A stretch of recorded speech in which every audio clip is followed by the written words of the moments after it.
Student, मैं सत्ताम sir सरल रसायन यूट्यूब चैनल पर आपका इस्तकबाल करता हूं।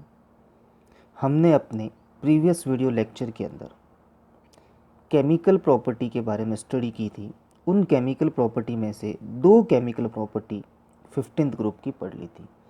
आज थर्ड केमिकल प्रॉपर्टी पढ़ेंगे हम, जो कि है reactivity toward hydrogen. It means hydrogen की रिएक्शन 15th ग्रुप के एलिमेंट से करवा दी जाए तो कौन कौन से कंपाउंड बनेंगे और उसके क्या क्या कैरेक्टरिस्टिक होंगे, उसके बारे में हमें आज पढ़ना है। तो जब हाइड्रोजन से रिएक्शन करवाई जाती है तो ये सारे के सारे एलिमेंट हाइड्राइड का फॉर्मेशन करते हैं। इट मीन्स एलिमेंट की हाइड्रोजन से रिएक्शन करवा रहे हैं और हाइड्रोजन से रिएक्शन करवाने पर EH3 बनता है, यानी कि हाइड्राइड बनता है।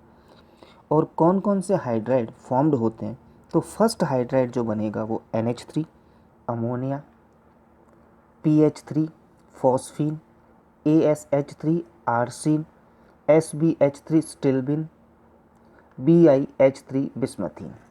तो ये हाइड्राइड बनते हैं 15th ग्रुप के एलिमेंट के साथ जब हाइड्रोजन से रिएक्शन करवाई जाती है।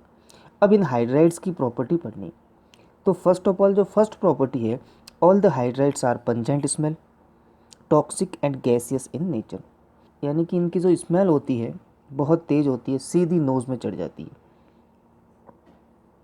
और टॉक्सिक नेचर के होते हैं और गैसियस स्टेट में नेचर में प्रेजेंट होते हैं। नेक्स्ट देखा जाए दैट इज़ थर्मल स्टेबिलिटी।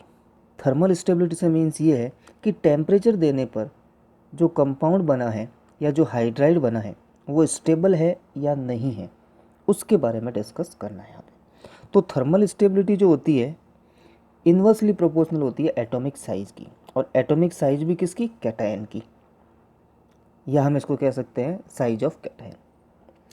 तो कैटायन की साइज जितनी छोटी होगी उतना अट्रैक्शन पावर ज़्यादा होगा, और अट्रैक्शन पावर ज़्यादा होने के कारण वो इजीली ब्रेक डाउन नहीं होते हैं। तो यहाँ पर देखा जाए सबसे स्मॉलेस्ट साइज जो होती है NH3 की होती है, देन PH3, फिर ASH3, SBH3 and BiH3। It means सबसे ज़्यादा थर्मली स्टेबल कौन होता है, NH3। क्यों? क्योंकि इसकी स्मॉलेस्ट साइज होती है। नेक्स्ट जो थर्ड प्रॉपर्टी है वो है reducing nature. It means electron losing और electron donating nature. Electron easily कौन डोनेट करेगा, जिसकी एटॉमिक साइज लार्जर होगी। एटॉमिक साइज लार्जर होगी तो न्यूक्लियस और इलेक्ट्रॉन के बीच में अट्रैक्शन फोर्स कम होगा। अट्रैक्शन फोर्स कम होगा तो इलेक्ट्रॉन ईजिली डोनेट हो जाएगा।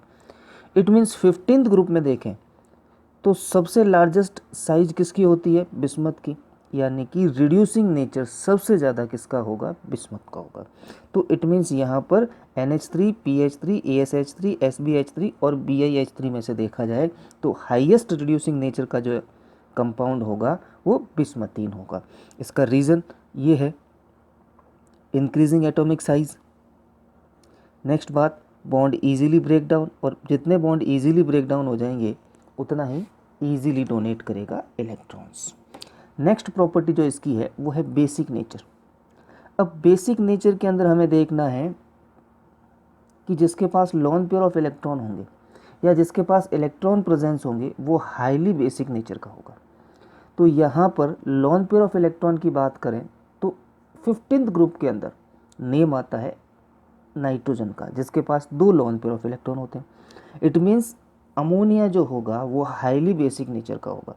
और हाईली बेसिक नेचर का क्यों? क्योंकि उसके ऊपर लोन पेयर ऑफ इलेक्ट्रॉन है, और लोन पेयर ऑफ इलेक्ट्रॉन होने के साथ साथ एक रीज़न और लगता है, नाइट्रोजन की सबसे छोटी साइज, और लोन पेयर और बॉन्ड पेयर ऑफ इलेक्ट्रॉन के बीच में क्या होगा, रिपल्सन होगा, और रिपल्सन होने के कारण ये इलेक्ट्रॉन ईजिली डोनेट करेंगे। तो it means due to smaller size electron are feel so much repulsion, hence electron are easily donate.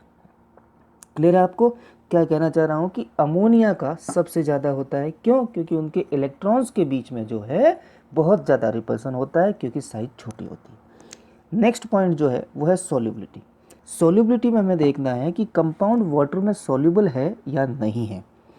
तो यहाँ पर देखा जाए कोई भी कंपाउंड वाटर में कब सॉल्युबल होगा, या तो वो आयनाइज्ड हो जाए या फिर वो हाइड्रोजन बॉन्ड का फॉर्मेशन करे। और हाइड्रोजन बॉन्ड का फॉर्मेशन किसके बीच में होता है? इलेक्ट्रोनेगेटिव एटम और हाइड्रोजन के बीच में होता है। तो इन सब में से इट मीन्स यानी अमोनिया, फॉस्फीन, आर्सिन, स्टिल्विन और बिस्मथिन, इनमें से इलेक्ट्रोनेगेटिव एलिमेंट किसके पास है? इट मीन्स नाइट्रोजन जो होगा वो हाईली सॉल्युबल होगा वाटर के अंदर। उसके बाद सॉल्युबिलिटी जो है धीरे धीरे इंक्रीज होगी, लेकिन सबसे ज़्यादा सॉल्युबल कौन होगा? अमोनिया होगा। क्यों? क्योंकि हाइड्रोजन बॉन्ड का फॉर्मेशन होता है इनके बीच में। नेक्स्ट पॉइंट जो है melting and boiling point. Melting and boiling point का रीज़न क्या है कि जो मॉलिक्यूल है उन मॉलिक्यूल की जैसे जैसे साइज बढ़ेगी और साइज बढ़ने से सरफेस एरिया बढ़ेगा और सरफेस एरिया बढ़ने से उनके बीच में कांटेक्ट ज़्यादा होगा और जितना ज़्यादा कांटेक्ट होगा उतना अट्रैक्शन ज़्यादा होगा और जितना ज़्यादा अट्रैक्शन होगा उतना ही उनको ज़्यादा टेम्परेचर देना पड़ेगा मेल्ट करने के लिए। इट मीन्स मैं यहाँ पे कह सकता हूँ कि NH3 का सबसे ज़्यादा होता है। क्यों? क्योंकि उनके बीच में हाइड्रोजन बॉन्ड का फॉर्मेशन होता है, यानी कि मॉलिक्यूल के बीच में भी दो NH3 के बीच में भी हाइड्रोजन बॉन्ड बनता है और NH3H2O के बीच में जो कि सोलिबिलिटी के टर्म में था उनमें भी हाइड्रोजन बॉन्ड की बात कही थी। तो यहाँ पर ये ध्यान रखना है कि NH3 मॉलिक्यूल के बीच में हाइड्रोजन बॉन्ड का फॉर्मेशन होता है, इसके कारण इसका मेल्टिंग पॉइंट हाईएस्ट होता है। दूसरी कंडीशन देखें इसके अंदर तो pH3 के बाद फिर इंक्रीज हो रहा है। क्यों? क्योंकि साइज बढ़ रही है और साइज बढ़ने से सरफेस एरिया बढ़ेगा और सरफेस एरिया बढ़ने से एट्रैक्शन ज़्यादा होगा और एट्रैक्शन ज़्यादा होने के कारण उन्हें ज़्यादा टेम्परेचर देना पड़ेगा मेल्ट या बॉयल करने के लिए। तो रीज़न मैंने लिखा है यहाँ पे increasing atomic size therefore larger surface area, hence more attraction between the molecule and increase the boiling and melting। Video किसी ऑर्डर में जो नेक्स्ट केमिकल प्रॉपर्टी है वो है रिएक्शन टूवर्ड ऑक्सीजन या रिएक्टिविटी टूवर्ड ऑक्सीजन। तो ऑक्सीजन से जब रिएक्शन करवाएंगे तो ये डिफरेंट टाइप ऑफ ऑक्साइड का फॉर्मेशन करता है और बहुत सारे ऑक्साइड बनते हैं और इसमें हम कुछ पर्टिकुलर ऑक्साइड की बात करेंगे। तो फर्स्ट ऑफ ऑल मैंने इसमें ये बताना चाहे on reaction with oxygen 15th group are form different type of oxides. अब ये ऑक्साइड्स कौन कौन से मेनली उनको भी मैंने बताया। तो E+O2, E मतलब एलिमेंट्स ऑफ 15th ग्रुप और O2 से रिएक्शन करवाए तो E2O3, E2O4, E2O5 मेनली बनता है। अब इन ऑक्साइड का एक फ्लो चार्ट बना दिया जाए तो यहाँ पर मैंने एक ऑक्साइड का फ्लो चार्ट बना दिया जिसमें E2O3, E2O4, E2O5 की बात की। नाइट्रोजन बनाएगा N2O3, N2O4, N2O5। फॉस्फोरस बनाएगा P2O3, P2O4, P2O5। आर्सेनिक बनाएगा S2O3, AS2O4, AS2O5। एंटीमनी बनाएगा Sb2O3, Sb2O4, Sb2O5। बिस्मथ बनाएगा Bi2O4, Bi2O3, Bi2O4, Bi2O5। यहाँ पर जो मेन ऑक्साइड बनते हैं उन्हीं के बारे में बात की है, बाकी अदर ऑक्साइड भी बहुत सारे हैं। अब बात करें इनमें मेन इंपॉर्टेंट प्रॉपर्टी है वो है एसिडिक नेचर ऑफ ऑक्साइड। इस पर कई बार क्वेश्चन पुट हुआ है। तो यहाँ पे ये ध्यान रखना है कि जब 15th ग्रुप के एक ही ऑक्साइड को लें यानी कि N2O3, P2O3, AS2O3, Sb2O3 और Bi2O3 यानी कि O3 वाले को लिया मैंने, तो यहाँ पर हमको ये कंसिडर करना है कि इलेक्ट्रोनेगेटिविटी किसकी ज़्यादा है। तो इलेक्ट्रोनेगेटिविटी जो होती है वो नाइट्रोजन की ज़्यादा होती है और नाइट्रोजन की इलेक्ट्रोनेगेटिविटी ज़्यादा होती है तो इनका इलेक्ट्रॉन गेन करने की कैपेबिलिटी भी ज़्यादा होगी। यानी कि इलेक्ट्रोनेगेटिविटी से मीनिंग यहाँ पर ये है इलेक्ट्रॉन को अट्रैक्ट करने की कैपेबिलिटी, और इलेक्ट्रॉन अट्रैक्ट करेगा मतलब वो गेन भी कर सकता है। जो किसी चीज़ को खींच सकता है तो वो अपनी तरफ ले भी सकता है। तो इट मीन्स यहाँ पर सबसे ज़्यादा इलेक्ट्रोनेगेटिविटी नाइट्रोजन की होती है, तो N2O3 हाईली एसिडिक नेचर का होगा। नेक्स्ट इसके अंदर देखा जाए कि इन तीनों डिफरेंट ऑक्साइड को ले लिया जाए, यानी N2O3, N2O4, N2O5 को ले लिया जाए, तो यहाँ पे हमें कंसिडर करना है वो है ऑक्सीडेशन स्टेट। तो सबसे ज़्यादा ऑक्सीडेशन स्टेट यहाँ पे किसकी होगी? N2O5 की होगी और N2O5 की ऑक्सीडेशन स्टेट ज़्यादा है, इस कारण से N2O5 का एसिडिक नेचर भी ज़्यादा होगा। अब ऑक्सीडेशन स्टेट ज़्यादा होने का मतलब क्या होगा, इस पर प्लस चार्ज ज़्यादा होगा, और हम ये जानते हैं कि एसिड वही होते हैं जिन पर प्लस चार्ज होता है या H प्लस आयन देते हैं। इट मीन्स जितना ज़्यादा प्लस चार्ज उतने ही ज़्यादा एसिडिक नेचर। तो यहाँ पर सबसे हाईली एसिडिक नेचर का जो होगा वो N2O5 होगा। नेक्स्ट दूसरे भी ऑक्साइड की बात करें तो मेनली दो लेते हैं, N2O और NO आर न्यूट्रल ऑक्साइड, ये दोनों न्यूट्रल होते हैं।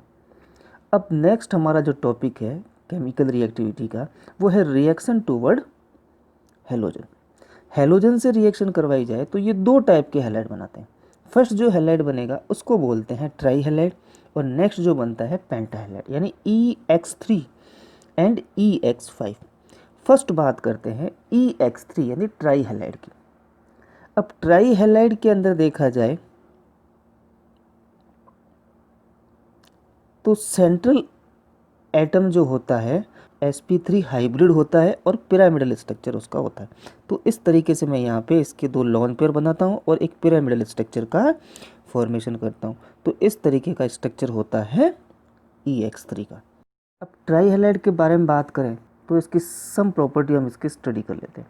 तो फर्स्ट प्रॉपर्टी जो है वो है नेचर। किस नेचर के होते हैं, कोवेलेंट होते हैं, आयनिक होते हैं या कोऑर्डिनेट होते हैं।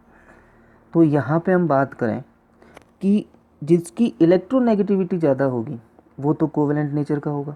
तो यहाँ पे क्लियर है NH3 PX3 ASX3 ये कोवेलेंट नेचर के होते हैं। ये NATURE कर लेना, टाइपिंग मिस्टेक है इसके अंदर।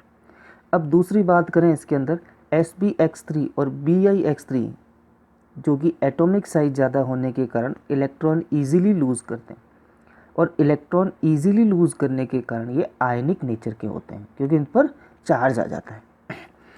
तो दोनों हैलाइड्स की बात हो गई। NX3 PX3 ASX3 covalent nature के, SBX3 BIX3 आयनिक नेचर के होते हैं। अब ये तो हमने 15th ग्रुप के कॉन्सेप्ट में बात की थी। अब हम हैलोजन के कॉन्सेप्ट में बात करें तो NF3 NCl3 NBr3 और Ni3 इनको लिया जाए तो इनमें से NCl3 NBr3 Ni3 ये स्टेबल होते हैं क्योंकि इनकी एटॉमिक साइज ज़्यादा होगी, और एटॉमिक साइज ज़्यादा होने के कारण इन एलिमेंट के बीच में रिपल्सन नहीं होगा इलेक्ट्रॉनों का, और रिपल्सन नहीं होगा तो इलेक्ट्रॉन जो है, रिपल्सन नहीं होगा तो बॉन्ड इजीली ब्रेक डाउन नहीं होगा, और इजीली ब्रेक डाउन नहीं होगा इस कारण से ये स्टेबल होते हैं। अब यहाँ पे बात की कि NF3 अनस्टेबल होता है। अब NF3 अनस्टेबल क्यों होता है, इसका रीज़न ये है कि इसकी एटॉमिक साइज छोटी होती है, और एटॉमिक साइज छोटी होने के कारण इलेक्ट्रॉनों के बीच में रिपल्सन ज़्यादा होगा, और रिपल्सन ज़्यादा होने के कारण जो बॉन्ड है वो ब्रेक डाउन हो जाता है, और बॉन्ड ब्रेक डाउन होने के कारण ये अनस्टेबल होते हैं। नेक्स्ट प्रॉपर्टी की बात करें ट्राई हैलाइड की तो वो है बेसिक स्ट्रेंथ।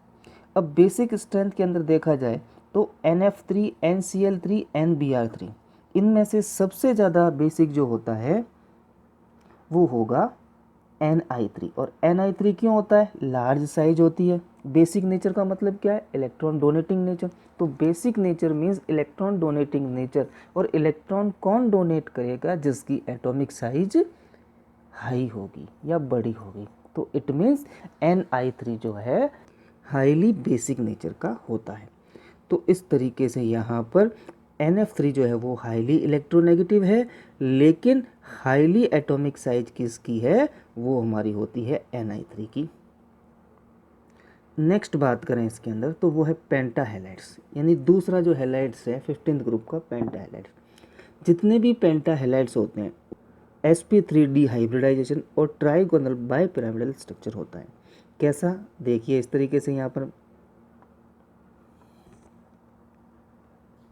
यहाँ पर मैंने E एलिमेंट रिप्रेजेंट किया, एक बॉन्ड बनाता हूँ जिससे एक X जुड़ा हुआ है, फिर दूसरा बॉन्ड रिप्रेजेंट करता हूँ, इसी तरीके से थर्ड, इसी तरीके से फोर्थ, इसी तरीके से फिफ्थ मैंने रिप्रेजेंट किया। तो यहाँ पे ट्राइगोनल बाइपिरामिडल स्ट्रक्चर बना। नेक्स्ट यहाँ पर ध्यान रखना है कि नाइट्रोजन जो होता है वो पेंटा हैलाइड नहीं बनाता है। क्यों, क्योंकि पेंटा हैलाइड के लिए मिनिमम 5th ऑर्बिटल खाली चाहिए और इसके पास तो आउटर मोस्ट शेल में सिर्फ 4th ऑर्बिटल ही है। इस रीज़न से ये नहीं बनाएगा, या सीधे लफ्ज़ों में कहना चाहें तो ये कह सकते हैं कि इनमें एब्सेंस ऑफ डी ऑर्बिटल्स होते हैं। डी ऑर्बिटल नहीं होने के कारण पेंटा हैलाइड नहीं बनता है। नेक्स्ट इसी तरीके से बी आई यानी बिस्मथ जो होता है, बिस्मथ भी पेंटा हैलाइड नहीं बनाता है। क्यों नहीं बनाता है? क्योंकि उस पर इनर्ट पेयर इफेक्ट लगता था। इनर्ट पेयर इफेक्ट आप जानते होंगे कि 2 वैलेंसी कम रिप्रेजेंट होती है, उसको बोलते हैं इनर्ट पेयर इफेक्ट। और लास्ट जो हम बात करेंगे कि all the penta halides are acidic and ionic in nature, यानी इनमें से कोवेलेंट नेचर का कोई नहीं होता है, सारे के सारे एसिडिक नेचर के होते हैं और आयनिक नेचर के होते हैं। धन्यवाद।